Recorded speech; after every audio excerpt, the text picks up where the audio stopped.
Olá, bem-vindos. Boa noite.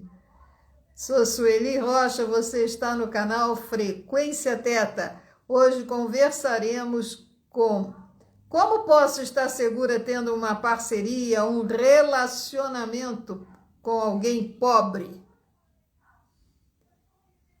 Teremos aqui a Viviane Mundi, Carlos Rocha, Carlos Roberto da Rocha e a Marlis Bergman daqui a pouco. Boa noite, Oi, Viviane, tudo bom? tudo bem com vocês? Tudo jóia. Estou acertando aqui um Tudo pouquinho bem, para não tirar tudo a bem, cabeça da Viviane? De gente. Caraguatatuba. Tudo bem. Então, hoje nós vamos conversar sobre como posso estar segura com uma parceria pobre. Papo bem interessante, aguarde. Tá? E quem já está aqui presente, boa noite, e escreva. Você se sente segura com uma parceria pobre? Pobre de quê? Escreva aí para mim, para nós, para a gente bater um papo. E qualquer pergunta basta escrever nesse pontinho de interrogação à direita aí do seu celular. Chame seus amigos para participarem, envie direct para eles virem, lembrarem que nós já estamos no ar, ok? Que há muitos, às vezes, ficam aguardando uma lembrança, estão em outra situação, aí, outra circunstância. Então, Viviane, boa noite mais uma vez, se apresenta. Oi, Sueli. É,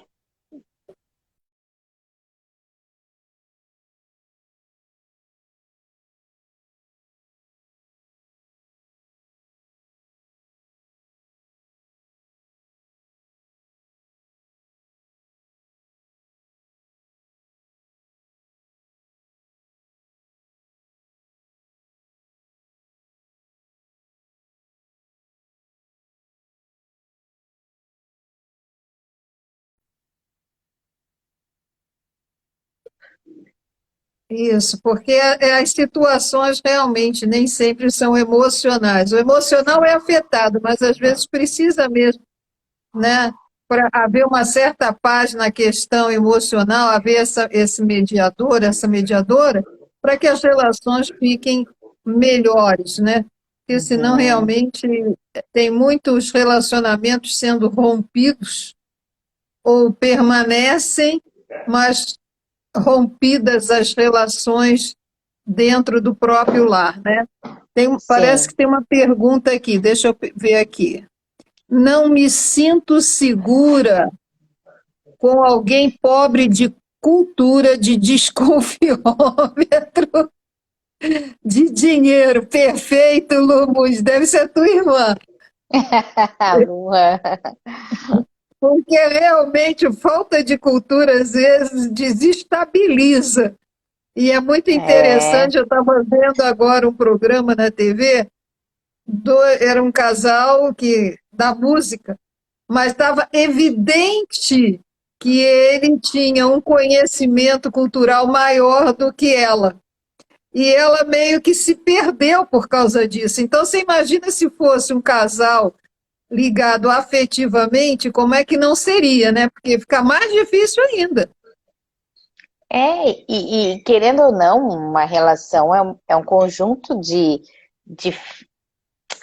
são várias, como é que eu posso chamar, características que acaba desenvolvendo uma frequência, né? Porque eu sempre falo, sou eu, sou o Marcelo e somos nós dois. Aí você faz uma família.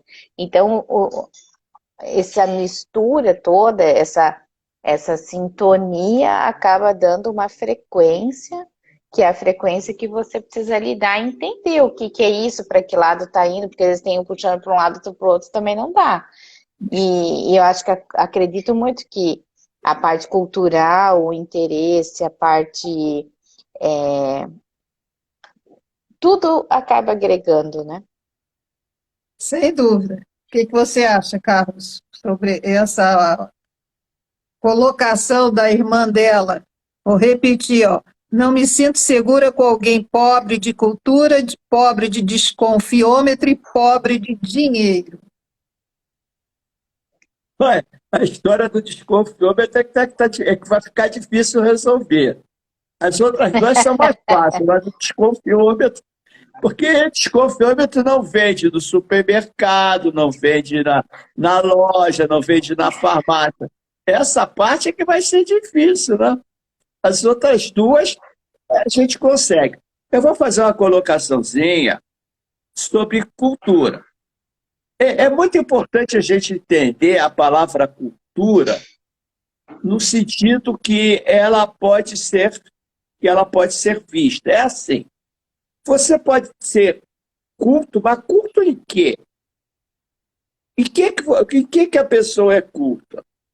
A pessoa é culta em quê? A pessoa pode ser tremenda, assim, vamos dizer, saber tudo sobre, sei lá, vamos inventar aqui uma coisa qualquer, sobre aquecimento solar.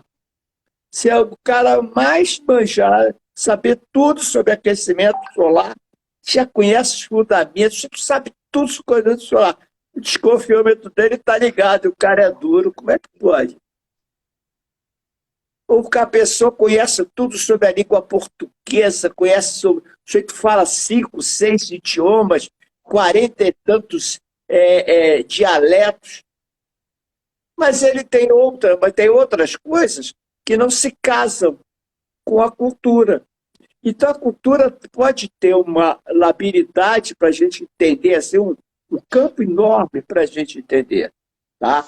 Agora, a parte financeira é uma parte muito importante, porque existem situações de casamento que eu tomei conhecimento e vivi em que a parte financeira foi a causa do rompimento da relação. Tá? Que nenhum dos dois, a outra parte, não tinha condições de gerar uma renda para casa. Mas, no entanto, impedia todas as possibilidades que eu podia ter para poder oferir recursos. O que foi diferente do casamento meu com a Sueli. Na ocasião que nós casamos, os dois eram duros. E nós casamos com o regime de comunhão de bens. Imagina parcial. Imagina dois duros casando com o regime de comunhão parcial de bens. Parcial de quê? Porque que a gente não tinha nada. Mas, no entanto, nós construímos algo. A Sueli tinha uma cultura. Eu tinha cultura. Ela sabe, eu brinco dizendo assim, a Sueli sabe um monte de coisas que eu não sei. Eu sei um monte de coisa que a Sueli não sabe. E daí? Qual é o problema? Agora, é difícil realmente você, para a cabeça de algumas pessoas, você fazer a colocação, e isso eu estou falando, por enquanto, de casamento de uma pessoa com outra. Aquele casamento sentimental do homem com uma mulher, ou de uma mulher com uma mulher, ou do homem com homem. Eu estou falando daquele casamento tradicional. Eu não estou entrando em outras áreas. Daqui a pouco a gente vai falar disso. Eu vejo assim, olha, o desconfiômetro, em geral, não funciona na parte financeira. Eu, por exemplo, quando eu era solteira, eu tinha o hábito de sair com amigas, morava no Rio, a gente ia para a praia de Copacabana para tomar um chopinho e tal. E aí tinham umas que não tinham desconfiômetro. Eu me lembro perfeitamente, teve uma vez que nós fomos e nesse dia eu não quis beber nada, eu bebi água. Eu não estava a fim de beber nada e nem de comer, eu já tinha jantado, ficamos lá batendo papo. Quando chegou na hora de dividir, faltou desconfiômetro das que beberam cerveja. Elas tinham tomado 3 ou 4 chopes e queriam dividir a conta. Eu disse, espera aí, eu vou pagar aqui, olha, a minha água e 10% para o garçom. Aí, como assim? Eu digo, oi? Eu vou pagar a bebida que vocês beberam? E tem os Então, casais, né, não importa se é homem com homem, mulher com mulher, que está ocorrendo isso. Eu entendo essa falta de desconfiômetro nesse sentido, entendeu? Que a pessoa não se toca que ela está explorando o outro, né? Porque ela acha que, ou ela fantasia que o outro ou a outra é rica, que tem que, né? Ou está sendo explorada, né? Sim. Ela explora ou está sendo explorada. Porque, assim, tem uma questão aqui, quando a gente, esse título, quando é que você se sente segura, como você pode se sentir segura no relacionamento pobre, que eu acho que é muito importante, é pobre de quê? Pobre de desconfiômetro, eu, pelo menos, já vejo que está ligado a dinheiro, né? Não desconfia que está abusando, que está indo além do que deve ir. Mas tem gente que, às vezes, tem até nos relacionamentos tóxicos e abusivos que o desconfiômetro falta também. Não, mas eu acho que o desconfiômetro também não é só. O desconfiômetro pode ser em relação a colocações até afetivas. Esse desconfiômetro pode ser uma das pessoas da relação não perceber que aquele casamento, entre aspas, acabou. Não, que a atitude não está adequada, que o comportamento não está adequado, que aquilo que está falando não está devidamente condizente com aquele momento, com aquelas pessoas que estão ali, né? Então, o desconfiômetro é bem amplo. Sim, é bem amplo, eu concordo, porque você pode estar falando de uma situação de inconveniência, Sim, muitas né? inconveniências, né? Porque há pessoas que, às vezes, não sabem nem se colocar em público, se sentem à vontade quando tem plateia. Porque aí o lado infantil Também, entra para receber palmas ou receber o corte, né? E é aquela verdade. parceria fica calada, sem reação, porque fica envergonhada. Então, tudo isso realmente é importante na relação ser visto, porque aí é pobre de quê, né? Uhum. Essa relação está faltando o quê? Né? Então, outra situação que eu acho bem interessante, será que essa pessoa que sente que a outra não tem um desconfiômetro, adorei essa palavra, que há muito tempo que eu não falava ela, sua irmã é fantástica, passa para a parceria, qualquer tipo de parceria, pode ser profissional, de amizade, afetiva, familiar, que ela é rica em, como é assim, rica em amor, rica em aceitação, Rica em porque às vezes, valor. né, às vezes aquela outra pessoa abusa porque Uhum. acha assim, não, com essa pessoa eu posso abusar porque ela vai me acolher. Pois Olha, é, mas daí a gente vai falar de relacionamento, porque, por exemplo, só porque o outro é rico, eu julgo que ele tem demais, então eu posso tirar? Então, que tipo Ou de às vezes eu relacionamento posso eu nem quero? às vezes não é nem tirar, sabia? É como se bebesse mesmo o dinheiro ou a amizade. Eu posso engolir aquilo, tomar aquilo tudo para mim, entendeu? Me Vira uma apropriar daquilo. criança apropriada totalmente. E eu acho que eu vejo assim a questão da mediação, não sei se você percebe isso, mas o quanto num relacionamento, às vezes, essa apropriação é tão grande que tem que um outro chegar e botar um limite. Sim. Não, o limite, essa palavra é ótima, porque ela define muita coisa. O limite, para começar, para tu definir o limite, você precisa ter clareza de onde você está, onde você quer ir, aonde o outro está, mas principalmente você, sempre você primeiro, né? E, Exato. e na relação, se você não sabe onde você está, o outro se apropria de você e você nem percebe. Aquilo você vai sendo tomado e sendo, né, envolvido, e quando você vê, se vê, já foi. Então E é às vezes todo essa pessoa que foi tomada, né, por essa, se sentiu relação.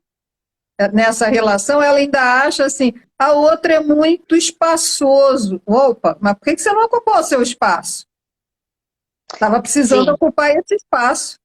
Porque o Uhum. limite é isso, é cada um ocupar o seu espaço na relação, seja na parte verbal, na parte emocional, ter Uhum. todos.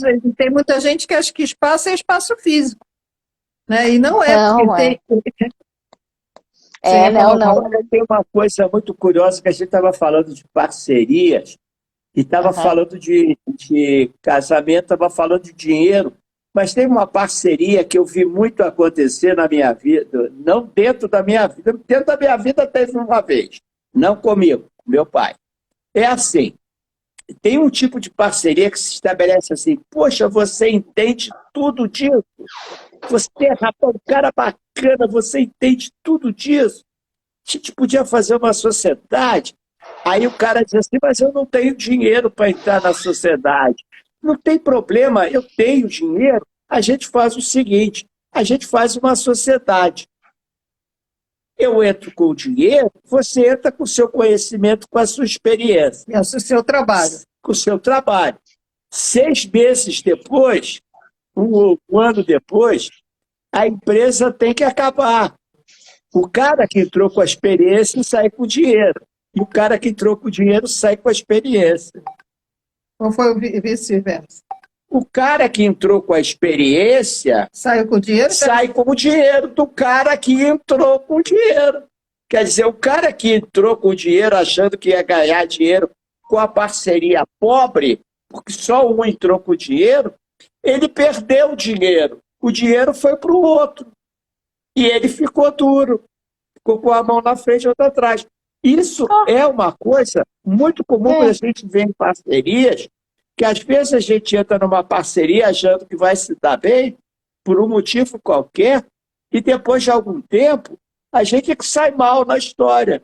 Às vezes a relação ainda fica rompida. E a relação fica, o tipo de amizade. relação fica completamente, digamos assim, careado, usando uma linguagem Comprometida, assim, né? Fica capenga. Capenga. Mas a sociedade em si já é uma relação que você precisa ter muito claro, né? Não é só, ótima ideia, vamos, tu tem isso, eu tenho isso, aquilo, um tem o dinheiro, outro tem a experiência, um tem a ideia, o outro tem o dinheiro. Você precisa ter, é uma coisa que eu sempre bato, essa tecla, é clareza, né? Se eu não tenho Muitos claro casamentos, para onde eu quero ir, ou para onde pelo menos eu estou, eu não consigo dar limites, eu não consigo tomar decisões. E um caminhar precisa de decisão, por mais que se tenha a parte da entrega, a parte do deixe fluir, né? Nada tão controlado, não vamos aos extremos, também não vamos soltar demais. Mas a Exato, isso é clareza importante. tem que ter, né? Faz parte a clareza, o objetivo, o teu propósito, ou essa palavra está sendo muito usada ultimamente, então vamos falar a tua meta. A que você se propõe nessa caminhada chamada parceria, sociedade, né? Nessa empresa? Aonde a gente quer ir? Isso tem que ser construído e sendo revisto de tempos em tempos. Mas o que Mas acontece para isso, geralmente, a gente é engolido, né? Por tudo.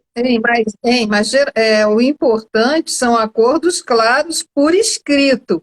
E muitas vezes, quando há uma relação de amizade, até na parte afetiva, ele é meu amigo ou ela é minha amiga, se relacionam e esquecem dos acordos, porque eu já conheço. Peraí, amigos, É. amigos, negócios à parte, já diz o ditado, né? tem uma E às vezes, coisinha que é bem interessante. A gente fala assim, uma pessoa com, vamos dizer, tem algum dinheiro, vai casar com uma mais pobre. Aí, isso aí pode, com certeza, acabar dando problema. Lá tá. Agora eu vou para uma outra ponta que pode parecer um pouco fora de propósito.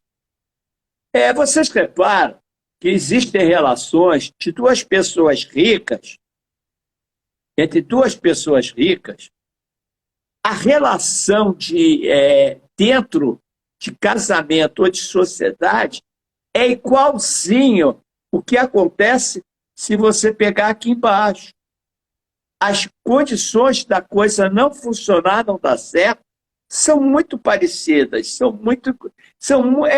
quase que há uma identidade de situações. É muito comum duas pessoas com dinheiro se envolverem numa relação e que ambas acabam pobres. Ou É pobre de porque... amor. mas Agora, eu claro, entendo. pobre isso é tudo. É pobre de dinheiro, pobre de amor, pobre de afetividade, pobre de carinho, pobre de Que a tudo. gente está falando de um conceito mais amplo, mas, por exemplo, é bem interessante essa colocação, por exemplo, das pessoas que estão montando uma empresa. Porque o que vai definir são os valores, né? É o caráter, é o princípio das pessoas que estão se relacionando. Até num casamento, às vezes a diferença não está na questão financeira. Às vezes a diferença, assim, como eu vejo, e é o que eu sempre tenho batalhado, é na construção do ser humano, na ética, na moral, nos valores, nos princípios, que é o que a gente está se propondo a conversar aqui, por exemplo, para discutir isso, porque hoje, quando a gente lidar com as pessoas, quando você atende, quando você troca informação, é justamente uma escassez de conceitos, de entender o que são esses princípios, o que é um valor, porque a resposta até pode estar na ponta da língua, mas as pessoas não têm mais vivenciado isso. E isso compromete toda uma sociedade, né? Mas é a minha leitura muito particular da situação em si. Eu tenho mais ou menos a mesma leitura, e eu observei em atendimentos terapêuticos o seguinte: agora é aquela fase que todo mundo quer uma alma gêmea, né? Eu quero uma alma gêmea porque eu quero uma alma gêmea, porque eu quero materializar minha alma gêmea, porque eu fico imaginando minha alma gêmea, eu fico visualizando o príncipe ou a princesa encantada. E eu reparei no seguinte, que esses conceitos, eles não estão claros nem para essa pessoa que quer tanto e que não consegue. Porque, por exemplo, essa parceria pobre, a pessoa, inclusive, me disse assim, não, mas eu não quero uma parceria pobre. Eu disse, pobre de quê? Aí ela disse, não, eu quero um protetor. Eu disse, pobre de quê? Então, nem ela sabia, e ela colocava pobreza como falta de dinheiro. Dinheiro nunca representou dinheiro, é dinheiro, ele não representa nada.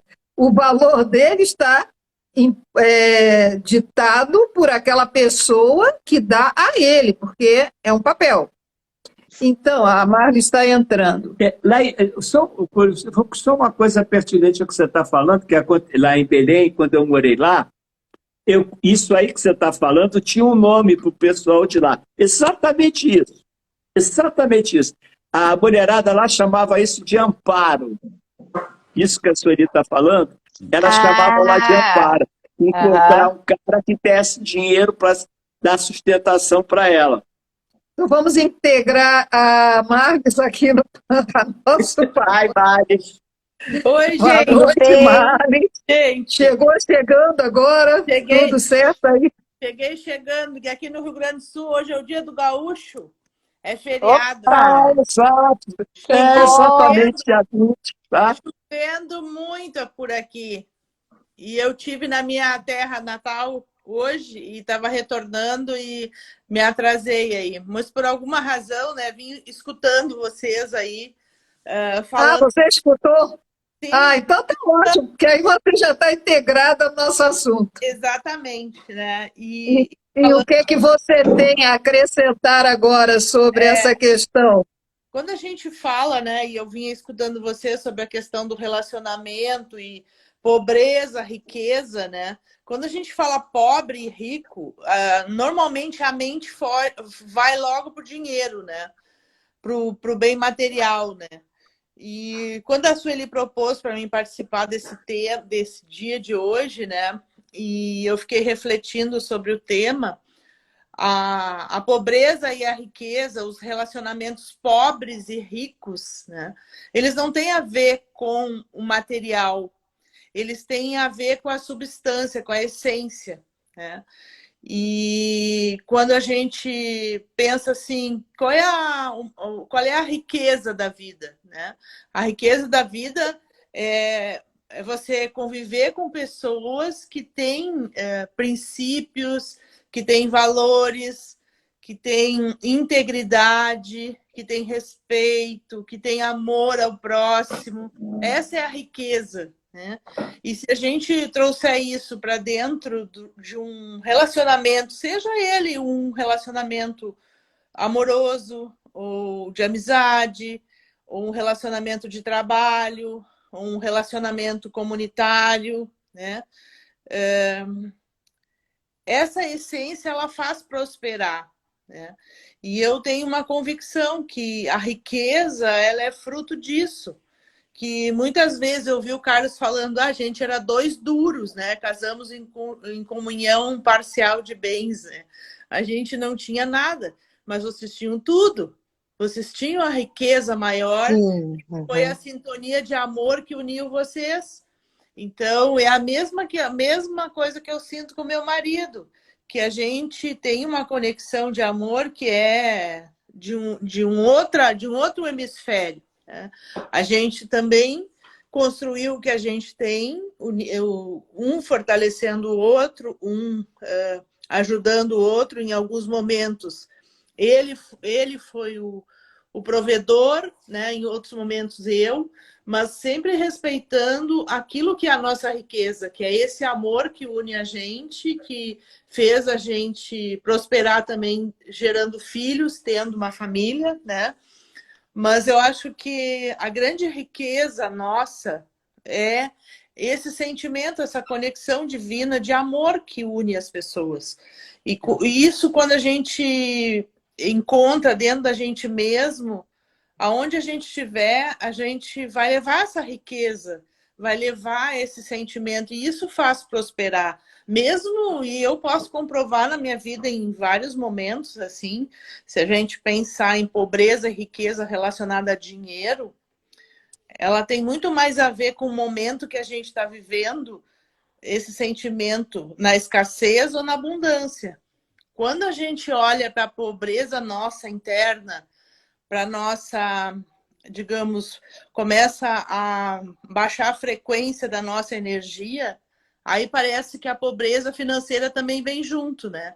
E quando a gente fortalece esse sentimento dentro da gente de amor, de essência, de conexão com a força divina de Deus que deu a vida para a gente, e a gente supera todas as dificuldades, e parece que uma porta mágica se abre e a riqueza também das coisas materiais também vem. Eu tive em vários momentos da minha vida muito testemunho disso, que tudo que a gente precisa, Deus provê, a natureza provê e vem, né? Então, acho que é muito dessa conexão. A riqueza vem dessa conexão de amor que todos nós, seres humanos, temos dentro de nós mesmos. E quando a gente ativa essa conexão no 100% ativar, como eu digo, né, parece que tudo flui, né? Então, olha É só, uma conspiração do universo que chama, né, Maris? Tudo você acaba conspirando e vai, ou para cima ou vai para baixo. É bem isso.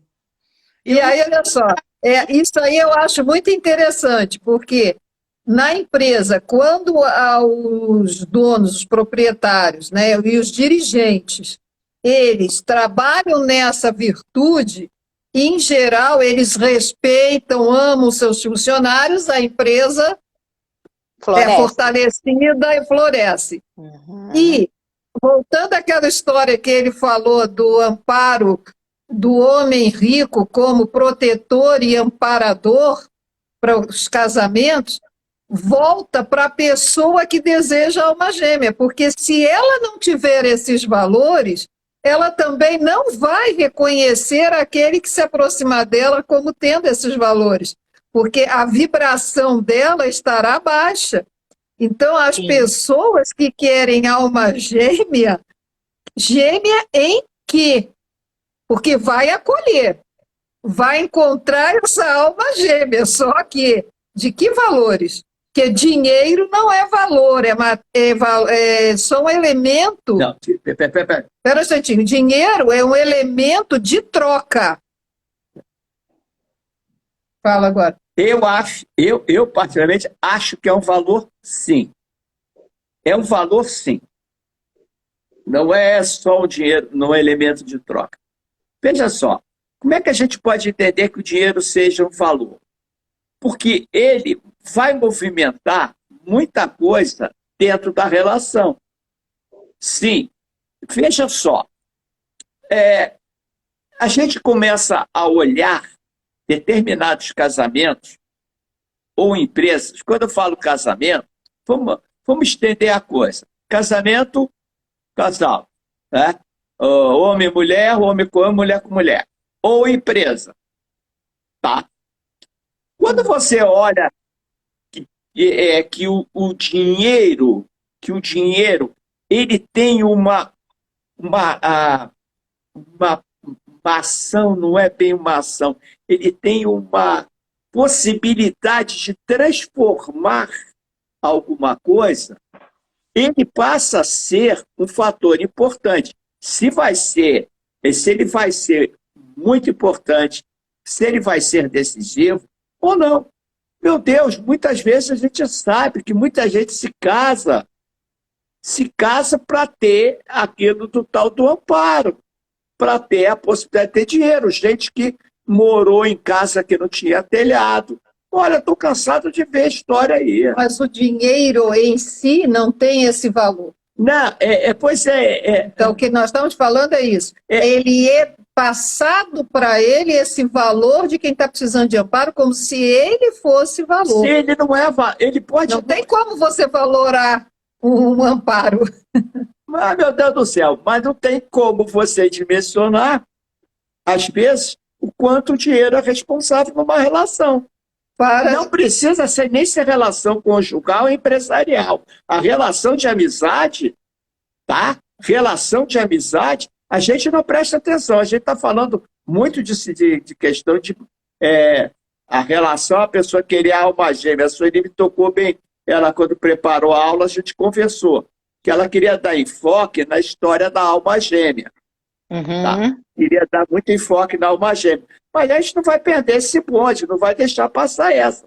Porque não é só nesse tipo de relacionamento. Nos relacionamentos de amizade, das amizades com quem a gente convive, essas coisas entram também em funcionamento. Você pode ser rejeitado numa amizade por você não ter não ter uma posição social igual a de outro ou de outros, ou não ter uma posição financeira. Também pode ser uma relação pobre. Tá, eu acredito que é um tema bem... Não sei se é polêmico, mas acho que é um tema bem sensível e delicado. Mas que o dinheiro existe, ele existe, que ele está presente, ele está. Ele realmente aparece em todas as relações, claro, eu concordo plenamente com essa colocação, mas também surge oportunidade, é como se trabalhasse, eu não pensei, não evolui muito sobre isso para o nosso encontro, mas rapidamente eu vejo que é como se o dinheiro trabalhasse dois aspectos, e esse do peso do dinheiro financeiro, né, o poder, o status, mas ele também te traz a oportunidade de você ter o valor que você dá para isso. Então, esse valor não é o valor financeiro, mas é onde ele está, né? Porque você ter ou não status, o status é alguém que te dá. Você não vive isso, não deveria, né? Vamos falar de uma sociedade mais normal. Você se relaciona com as pessoas livremente. Então, quando eu tenho um amigo que dá um valor, daí um valor para o dinheiro em que fica muito acima, por exemplo, da honestidade, de um valor de lealdade. Então, ali você também tem uma régua, e é um outro valor para o dinheiro nas relações. Então, eu acho que, inclusive, é um tema muito bacana para a gente trazer e aprofundar, porque isso define, na minha opinião, a frequência que você trabalha com o dinheiro, e isso define se você vai ter prosperidade e abundância na sua vida. Por isso que pessoas que, né, são mesquinhas, que querem segurar o dinheiro, passam por situações incríveis. Estraga coisa na casa, o carro estraga, tem perda de dinheiro, e são pessoas que não querem perder dinheiro. Isso tudo tem uma relação com esse valor, que talvez eu não esteja usando uma palavra mais adequada, que é diferente do que ele vale financeiramente. Mas que ele tem um peso nas relações, não há dúvida, né? Ele está presente. Ficou confuso? Marcos, quer falar alguma coisa? Eu acho que essa questão do valor do dinheiro, o peso dele, né, nas relações, ele tem muito a ver com essa questão que eu falei antes, né, dos princípios, dos valores, né, que a gente traz como importância, digamos, para um momento de relacionamento, por exemplo. Pode ser no trabalho, pode ser na sua vida conjugal, enquanto casal, né? Qual é o valor do dinheiro? Que é isso que você está falando. Eu quero ter o dinheiro, a coisa material, o volume, eu quero ter bens para ostentar, para mim subir a minha régua, digamos, me comparar com outras pessoas, ou eu quero o dinheiro como uma reciprocidade, como se fosse o fruto daquilo que eu venho plantando a minha vida inteira, e eu vou colher na medida que esse dinheiro também vem para mim. Eu tenho um princípio que eu entendo que a gente planta e a gente colhe, né? E o dinheiro, ele não pode ser um limitador da nossa experiência humana. Ele tem que ser um veículo para a gente realizar os nossos sonhos.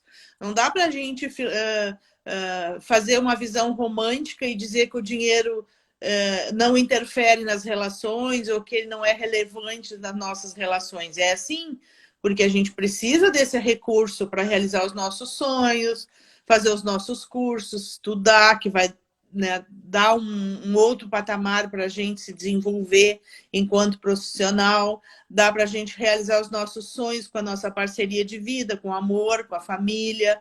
Se a gente quer viajar, se a gente quer ter um carro, ter uma casa, o dinheiro precisa, ele é importante e ele é relevante nas nossas relações, tanto que nas fases de escassez, ele em alguns momentos pode até perturbar a relação da família, né? E da empresa também, né? E da empresa também. Então, ele é relevante, sim, no nosso dia a dia. Agora, o peso dele, a serviço de que esse dinheiro está na nossa vida? Isso é a minha contribuição aqui nesse bate-papo. Qual é o peso do dinheiro? O que ele representa no meu dia a dia? Exatamente. Convivência, na minha relação com as pessoas, né? E eu cito como exemplo, assim, quantas pessoas às vezes faliram, perderam todo o dinheiro que tinha, foram lá, se reergueram e depois disso tiveram outro ciclo da sua vida altamente abundante, né? Então, qual é o peso que a gente dá para o dinheiro na nossa caminhada terrena aqui, na nossa caminhada de experiência humana? Porque ele também tem uma relevância nessas ondas que a gente surfa na nossa existência humana, né? E eu acho que é importante a gente avaliar sobre esse aspecto. Qual é o peso dele? Qual é a importância? Qual é a relevância dele? Eu acho que é essa coisa do limite, né, Vivi, que você falou, da Em régua, que né? lugar ele fica, Em né? que lugar que ele fica? ele está aqui, ele é a minha referência, ou ele é um alimento que realiza meus sonhos e um veículo que eu uso para minha caminhada, para mim ir seguir em frente, né? Yes. Ou eu desprezo ele e aí, né, me desqualifico numa posição de vítima e eu não tenho dinheiro, ou eu também vivo só para isso. E aí eu não usufruo da caminhada. Sim. Né? Aí Então, tem um preço, né, essa posição. Tem um preço, Por isso é que eu falei que o valor do dinheiro é dado pelo meu sentir em relação a ele. Eu acho que isso é que a gente não é que ele tenha ou não tenha importância, ele é importante. Mas como é que eu faço essa troca nas minhas relações? Exatamente. Porque muita gente, como você falou, supervaloriza e compra amizade, quer comprar um cargo, quer comprar algo para ter o status. E outros se sentem impotentes para usufruírem até do próprio dinheiro que tem, que foi fruto do seu próprio esforço, tem vergonha porque tem dinheiro, né? Então, o dinheiro ele é muito amplo esse assunto. Sim. E que essa pobreza de quê que eu estou tendo e que eu estou relacionando ao dinheiro? Eu quero colocar um dos aqui, aspectos. eu vou colocar assim como duas coisas curiosas, que no primeiro momento pode parecer que não tem nada a ver com a conversa. São dois filmes que eu acho que todo mundo já deve ter visto esses filmes. O primeiro deles é Uma Linda Mulher. Uma Linda Mulher, quem lembra do filme, ela não tinha nenhuma pretensão de príncipe encantado de alma gêmea. Nenhuma. Ela não tinha nenhuma pretensão de nada, de arrumar um cara rico. Ela queria ficar naquela vidinha dela de prostituta, ganhando o dinheiro dela e ela ir tocando. E o cara se apaixonou por ela e deu no que deu. Ok? Olha só que coisa curiosa. Ela era pobrezinha e não criou nenhum pensamento, nada, tá, com relação a dinheiro. Ela queria ter aquele fruto do trabalho dela do dia a dia. Acabou. Outro filme, Um Príncipe em Nova York. O Príncipe em Nova York foi o cara que era herdeiro do trono lá daquele país, que é o Ed Murphy. Ele vem para Nova York disfarçado de operário, de trabalhador comum. E ele vai trabalhar numa lanchonete. Nessa lanchonete, ele conhece a filha do dono, e ele começa a namorar com ela. E tudo fica muito bem, eles estão numa boa. Aí chega num dado momento, ela descobre, porque o pai dele vem a Nova York e se revela quem é ele, que ele é um príncipe, herdeiro do trono. A guria, que era apaixonada por ele, não quis mais conversar com ele. Como é que a gente vai entender essas coisas? É um filme que é uma comédia, mas olha só que coisa curiosa. Os dois eram duros, eles estavam numa boa. Na hora que uma das partes percebeu que o outro tinha uma situação financeira boa, essa outra parte correu e não foi para frente, não avançou na relação, saiu fora da relação. Bom, aqui você tocou num fato que eu acho que o Teta Healing ajuda, porque nós estamos falando de alma gêmea e todos sabem aqui, quem não sabe fique sabendo que nessa técnica Teta Healing nós trabalhamos com alma gêmea para que a pessoa possa achar sua alma gêmea. E o que você acaba de falar mexeu nos dois no medo que deve estar vindo até pelo DNA ou de nível cultural, de que quem tem dinheiro é impossibilitado de ser amado. Quem tem dinheiro é condenado à solidão. Quem tem dinheiro é roubado. Então, se eu me casar, eu posso ser roubada. Então, tem muitas crenças aí por trás. Por isso é que eu disse que esses dois filmes, que parecem bobinhos, são dois filmes instigantes, para a gente olhar para eles de outra forma. Mas como o tempo está passando tão rápido, mais rápido ainda hoje. Hoje eu já Então, olhei, só para tá quem. bem rápido. E a gente não está parando de falar, hein? Então você Não. imagina. Então, olha, no dia, o DNA1 do Teta Healing tem agora nessa quinta-feira, sexta, sábado e domingo, e terá 2 cursos também de 27 a 30 de setembro e de 14 a 17 de outubro com a Viviane Marinato. O DNA2 eu vou dar em outubro e o de aprofundando no Digging também. Então, agora eu queria saber uma coisa. O Teta Healing ajudou vocês na parcerias a se sentirem em segurança e demonstrar quem vocês são na essência, independentemente de como o outro parceiro é? Com certeza. Eu acho que o Teta Healing é um curso transformador, eu super recomendo para quem quiser fazer essa busca interior das suas crenças, dos seus fatores limitantes.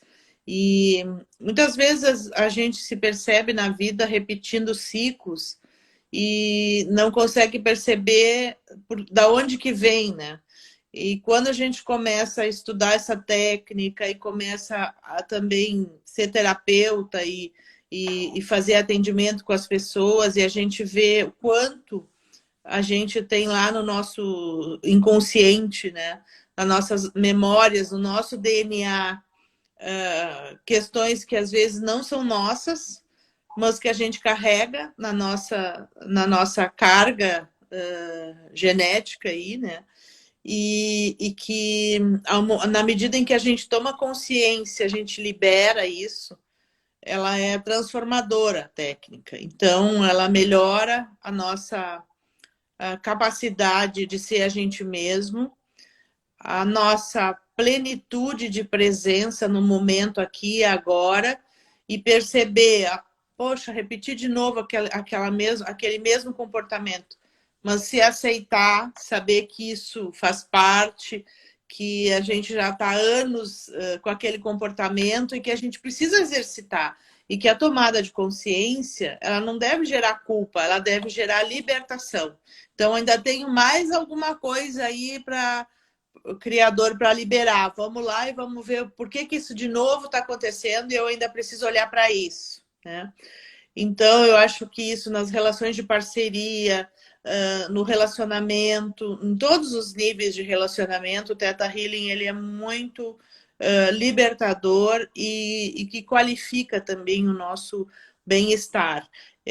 A nossa aceitação de nós mesmos e o respeito com o outro. O outro é assim e tudo bem, porque a escolha é individual, cada um é cada um traz consigo a sua história e o momento de libertação é cada um que escolhe, ninguém liberta o outro da sua gaiola, né? Então, eu acho que é uma técnica muito interessante e eu super recomendo. Ela traz muita consciência, né, Marlis? Você se torna mais consciente, mais tolerante. Então, o Theta Healing, ele faz você...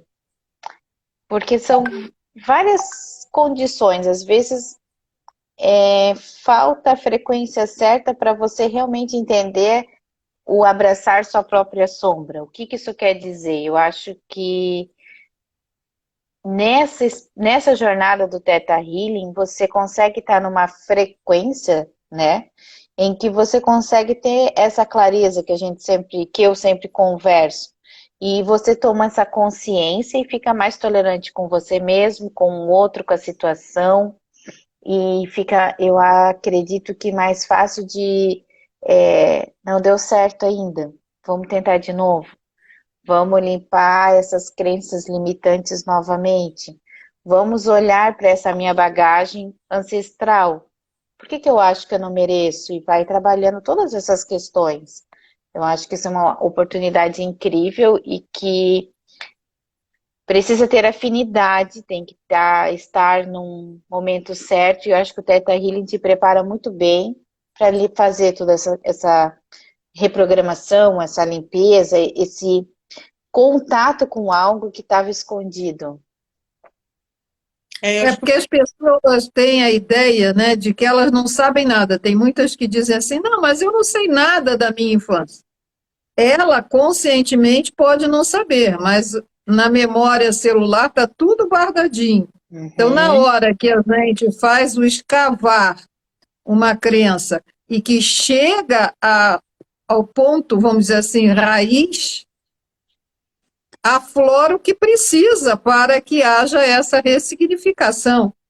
E isso é que eu acho assim, extremamente instigante e principalmente por ser muito leve, muito fácil, porque isso é você não precisa passar dias chorando, dias tendo crises e mais crises, porque chegou ao ponto, liberou tudo, a transformação é muito mais rápida, né, do que em outras técnicas. Você quer falar alguma coisa? E se você fizer isso mesmo, você vai acabar com as vítimas. As vítimas não vão poder mais aparecer. Não vai, essa fake, ninguém mesmo. Você vai acabar com as vítimas. O Theta Healing tem essa facilidade, acaba com as vítimas. Mas tem que ver se as vítimas querem desaparecer ou não. Porque a vitimização ganha muito com a vitimização. Né? E o Theta Healing, gente, eu acho que quem estiver aí ouvindo, que não for Theta Healing, eu não sou Theta Healing, eu sou marido de uma professora.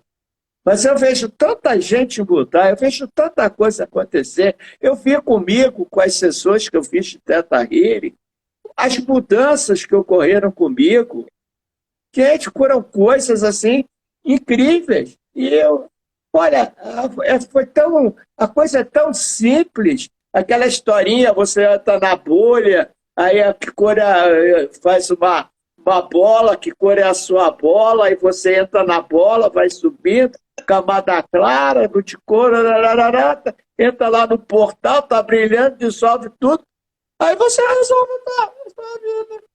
Mas as coisas que te atrapalham, as coisas simples e as complicadas que atrapalham. Só que isso que você acabou de falar é o que a Marlis falou da essência. Então, se a nossa essência é amor, quando nós chegamos a essa essência, todo mundo tem ideia de quem está subindo, a gente está aprofundando nos átomos, que é a nossa essência divina. Na hora que nós chegamos lá, só nós podemos realmente liberar. Isso que é muito legal. É o que me apaixona e o que te traz segurança é que você quem faz, não é o outro, né? E você está envolvido, então sai de você o que você der conta, do que você precisa, e aquilo é uma jornada como tudo, de autoconhecimento, de tomada de consciência. Então, você vai sair quanto dessa cadeira da vítima? Pois é, para a vítima isso não interessa. Meu Deus, ninguém faz nada por mim, como eu sou infeliz. Mas se sentou nessa cadeira, Carlos, vai sair, porque no Theta Healing tu pode até sair de pouquinho em pouquinho da cadeira, mas tu sai. Não, e o interessante é assim, porque não precisa você ser terapeuta e nem querer ser terapeuta. Você pode fazer, inclusive, sessões, como pode fazer o curso para autoconhecimento, porque são oportunidades. Agora, se depois você quer ser, é diferente. Então, gente, olha só, como as pessoas se guardam tanto dentro dessa bolha de vítima, vamos dizer assim, sem fazer ideia do que acontece com elas e com os outros nas relações, criam expectativas. Quais são as dicas agora, que o tempo está terminando, para que as pessoas possam ser mais transparentes e verdadeiras com elas? Porque se forem com elas, elas serão verdadeiras com qualquer outra pessoa na vida, né? E aí vão poder prosperar, vão poder ser abundantes, vão poder valorizar o dinheiro da forma que quiserem, sem colocar a régua tão para cima, nem tão para baixo, manterem um equilíbrio. Quais são as dicas? A Cleonice pediu para a gente falar como acolher as sombras, né? Isso aí fica para a próxima vez. Eu acho que aí nós temos que fazer um bate-papo sobre o acolhimento das sombras, né? Com certeza, isso é maravilhoso, um bom assunto. Um bom assunto. Para uma próxima. E você queria falar, Vivi? Não, pode continuar. Só concordo que isso aí dá muita conversa, falar do acolhimento da sombra. Eu vou falar... Principalmente nas relações afetivas, né? Mas eu não vou falar de sombra, não. Eu vou falar de espelho. Várias vezes, eu coloco as pessoas no... Que é isso? Era um mosquito aqui, né? Baixou os tantos na mulher aqui. É a sombra do mosquito na minha rosto. Olha só. Outro dia a gente estava conversando aqui, que eu falei que as pessoas, tanto o homem quanto a mulher, o homem na hora que faz a barba e a mulher na hora que se maquia, elas olham para o que estão fazendo. Elas não se olham no espelho. As pessoas precisam se olhar no espelho. Não é ver se a maquiagem ficou boa, o batom está no lugar, ou se está com a sobrancelha, ou se a barba ficou bem feita. Tem que parar e se olhar no espelho. Porque vem muita coisa, vem muita informação quando você se olha no espelho. Não precisa você ficar na bolha da vítima também. É só você se olhar no espelho. Mas olhar para você, não para o que você está fazendo. E pode fazer, como o Osho falou, né? Num dos livros dele, ele fala para você fazer a meditação. E eu sugiro, por 21 dias, você se olhar no espelho e dizer assim, bom dia, papai. Depois, mais 21 dias, bom dia, mamãe. Mas você se olhando nos olhos, só isso. E aí continua a sua maquiagem. Mas vai. E aí você pode dizer, bom dia, poderosa, poderoso. Você pode escolher, né, dar bom dia para aquilo que você deseja e para aquilo que você, quando você fala com o pai, com a mãe se olhando, você vai começar a perceber coisas. Eu digo porque eu já fiz com meu pai, porque eu não me achava parecida com meu pai, né? É muito interessante. Então, a minha dica, por exemplo, é investir no autodiálogo, aproveitando a dica dele, frente ao espelho. E a de vocês? Vamos continuar no espelho. Eu acredito que eu já fiz técnicas de espelho, mas às vezes, no momento de dor, você se conectar com a sua própria essência e buscar ali dentro uma resposta, vem respostas incríveis. Então, aquele contato olho no olho é uma conexão com a alma. E pode sair coisas inacreditáveis dali. Porque a pessoa vai ver a dor dela, como é que o olho dela está expressando e que chega até o outro antes dela mesmo se dar conta. E qual a verdadeira intensidade dessa dor? Porque você às vezes se conecta ali e vê assim, não, tu dá conta disso, o que é isso? E daí você mesmo se tira. Então, o espelho é uma ferramenta muito boa. A minha dica é respirar, gente. Respirar. Respirar todo dia, no mínimo 3 vezes por dia. E naquelas horas difíceis, assim, respira e te conecta. É impressionante como a respiração eu entendo, valorizo o espelho, mas o primeiro ato de conexão divina da nossa vida, quando que eu me sinto vivo? É quando eu respiro, né? A gente nasce... Quando que a gente sabe que um bebê está vivo? Quando ele respira. Eu acho que essa é a maior dica que a gente pode exercitar todo dia na nossa vida. Que às vezes esse automático aí, a gente tem que se perceber a respiração.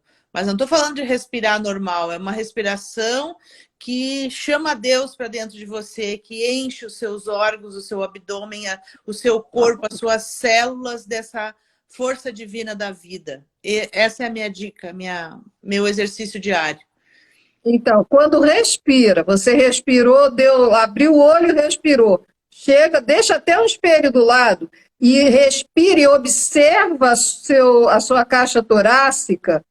É excelente para fazer esse contato da capacidade de ver como é que eu já acordei e o que eu desejo para o meu dia. Porque tem gente que passa o dia com uma respiração mínima, muito curta, né?